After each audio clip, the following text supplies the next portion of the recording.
Good morning students. हमारे पास है आज refraction of light at concave spherical surface.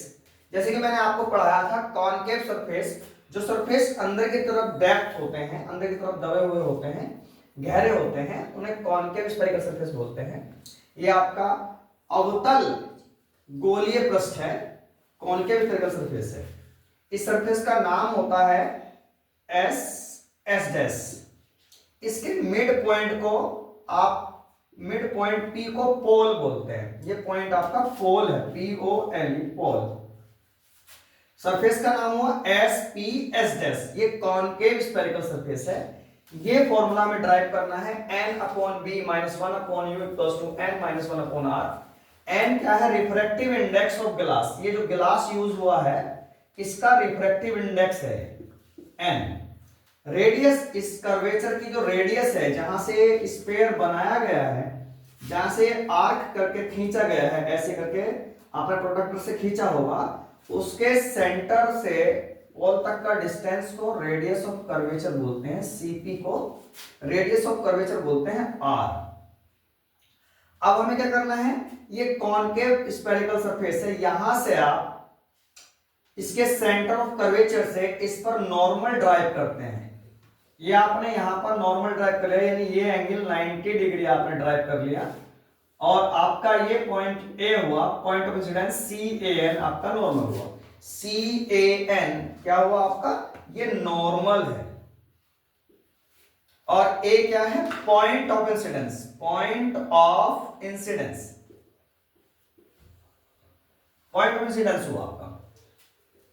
आपकी जो भी लाइट रे होगी वो पॉइंट ऑफ इंसिडेंस पर आके स्ट्राइक करेगी। इसका एक प्रिंसिपल एक्सिस होता है, CP को हम बोलते हैं प्रिंसिपल एक्सिस।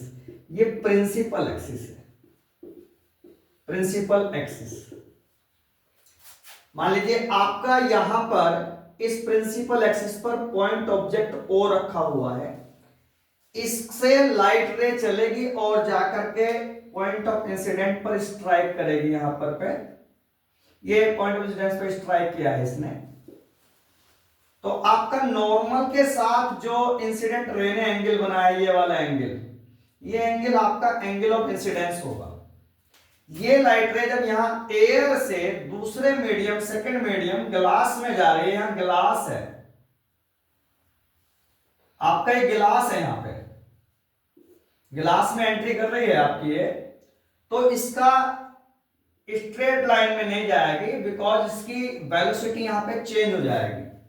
वेलोसिटी चेंज होगी, थोड़ा नॉर्मल की तरफ ये बैंड हो जाएगी। नॉर्मल की तरफ बैंड होने के बाद इसका नॉर्मल के साथ जो एंगल होगा, ये एंगल ऑफ रिफ्रैक्शन होगा। इस रिफ्रैक्टेड रे को, ये रिफ्रैक्टेड रे है, रिफ्रैक्टेड रे को हम वापस अगर मिलाते हैं, वापस लाते हैं, तो ये प्रिंसिपल एक्सिस के पॉइंट I पर मिलती है, जो इस ऑब्जेक्ट का इमेज है, जो इस ऑब्जेक्ट का इमेज है, और नॉर्मल के साथ ये एंगल R बनाती है, एंगल ऑफ रिफ्रैक्शन R बनाती है। हमारा ये पूरा एंगल ऑफ इंसिडेंस हुआ, ये एंगल ऑफ रिफ्रैक्शन हुआ। नाउ हम यहां से पॉइंट A से नीचे की तरफ हम परपेंडिकुलर ड्रॉ करते हैं h हाइट का, और ये पॉइंट M हो जाता है।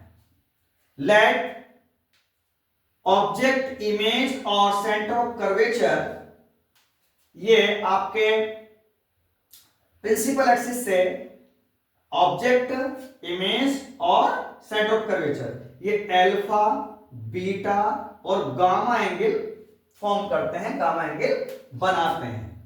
नाउ ये एंगल जब हमने बना लिए हैं, इसके बाद हम शुरुआत करेंगे कि triangle, now in triangle OAC, triangle OAC में क्या लेंगे? एक्सटर्नल एंगल थ्योरम लेंगे। यानी इस ट्रायंगल में OAC में एक एंगल अल्फा है, एक एंगल पूरा I है, बाहर का एंगल गामा है। तो जो एक्सटर्नल एंगल गामा है वो अल्फा और I के टोटल के बराबर होगा, अल्फा प्लस I। यानी जो कोई ट्रायंगल ऐसे होता है, ये आपका O है, ये C है, ये A है, तो आपका ये एंगल बाहर है, ये अल्फा है, ये आपका आई है, तो ये अल्फा प्लस आई के टोटल के बराबर हो जाएगा। इसे एक्सटर्नल एंगल थ्योरम बोलते हैं। यहां से आप आई की वैल्यू कैलकुलेट करेंगे, ये गामा माइनस अल्फा हो जाएगा, gamma minus alpha, equation 1। Similarly in triangle, similarly in triangle IAC, IAC, यहां से IAC में अगेन एक्सटर्नल एंगल थ्योरम लगाएंगे। ये वाला एंगल आई बीटा है, ये वाला एंगल आपका आर है और बाहर का एंगल गामा है, तो गामा बराबर बीटा प्लस आर हो जाएगा। सेम एक्सटर्नल एंगल थ्योरम लगाई है, एक एंगल बीटा है, एक एंगल आर है, बाहर का एंगल गामा है। यहां से आर की वैल्यू आपने कैलकुलेट की, गामा माइनस बीटा हुआ, ये इक्वेशन 2। आपने आई और आर की वैल्यू कैलकुलेट कर ली। अब आप लेंगे स्नेल्स लॉ, स्नेल लॉ जाएंगे from Snell's law. Snell's law में आइए आप, from Snell's law, Snell's law, Snell का नियम। स्नेल ने नियम दिया था कि इस गिलास का, जो गिलास यूज है, इसका refractive index n sine i upon sine r के रेशो के बराबर होता है। बिकॉज इस डायग्राम में, इस सरफेस में I and R are too small, ये बहुत छोटे हैं।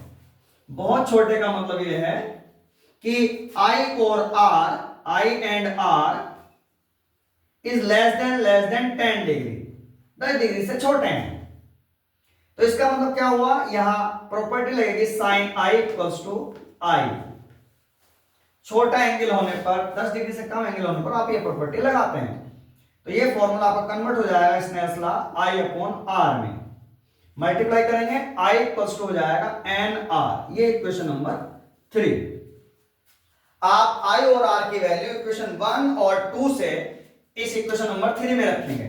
यहां से आई की वैल्यू है आपकी गामा माइनस अल्फा, आपने रख दी गामा माइनस अल्फा एन, और आर की वैल्यू आपकी gamma minus beta, gamma minus beta. आप इसे थोड़ा सॉल्व करेंगे, गामा दोनों साइड है, एक व्यक्ति जो दोनों साइड रहता है वो कभी काम नहीं कर सकता, इसलिए गामा माइनस अल्फा बराबर n gamma minus n beta. अब गामा को हमें एक तरफ करना है, तो हम एन बीटा को इस साइड रिमूव करेंगे और गामा को उधर लेके जाएंगे। एन बीटा अगर माइनस का है तो एन बीटा प्लस, और इसके बाद ये माइनस में अल्फा है, माइनस अल्फा, एन गामा यही है, गामा माइनस में गया, ये आपका एन बीटा प्लस का हो गया, माइनस अल्फा यहीं पे था, एन गामा यही है, और इधर से गामा माइनस में गया। ये हमारा इक्वेशन रिमूव होकर के क्या बना, ये बना हमारा एन बीटा माइनस अल्फा बराबर n gamma common n minus 1। ये इक्वेशन नंबर आपका 4। आप इस इक्वेशन को याद रखेंगे, आप इसका स्क्रीनशॉट ले सकते हैं, मैं पीछे हो जाता हूं, आप स्क्रीनशॉट ले सकते हैं। नाउ नेक्स्ट, इसे हम आगे बढ़ाते हैं। अब हम देखेंगे इसमें since alpha beta and gamma are also small, ये भी बहुत स्मॉल है, बहुत छोटे हैं, सो अल्फा बराबर 10 अल्फा, बीटा बराबर 10 बीटा, और गामा बराबर 10 गामा आपने मान लिया। 10 अल्फा क्या होता है, परपेंडिकुलर अपॉन बेस। अल्फा यहां पर एंगल है, तो यहां से बेस आपका ये हो गया ओ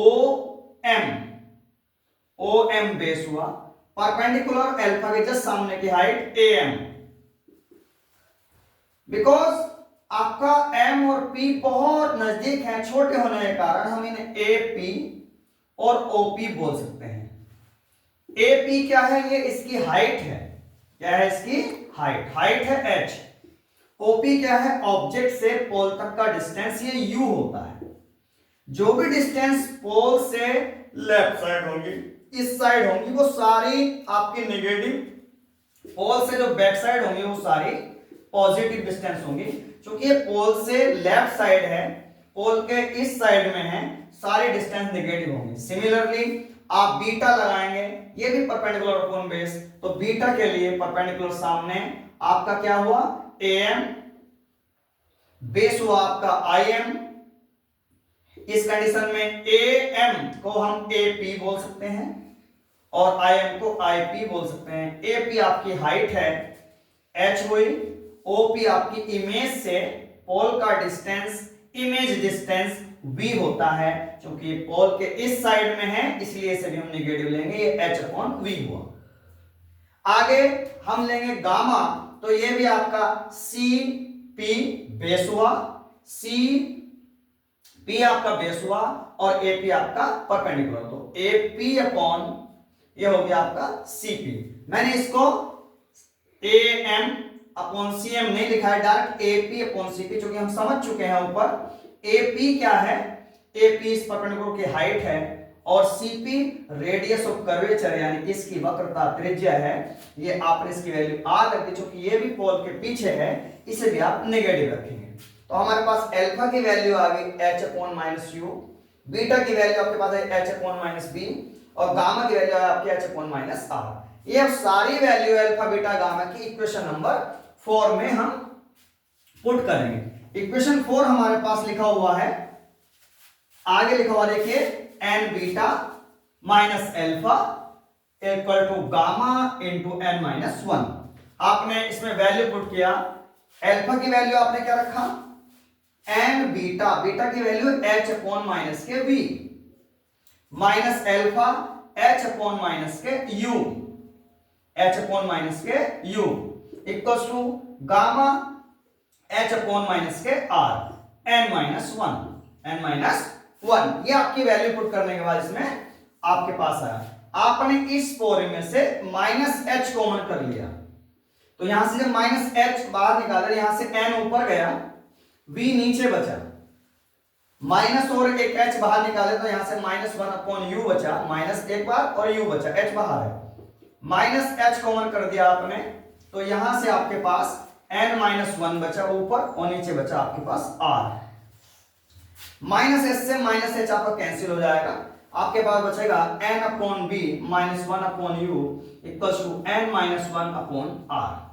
तो आपका कॉनकेव स्फेरिकल सरफेस पर जो formula n upon b minus 1 upon u equal to n minus 1 upon r है वो आपका ड्राइव हो गया। ये फॉर्मूला बोर्ड परीक्षा में 100% अटेंड करता है, 100% आता है।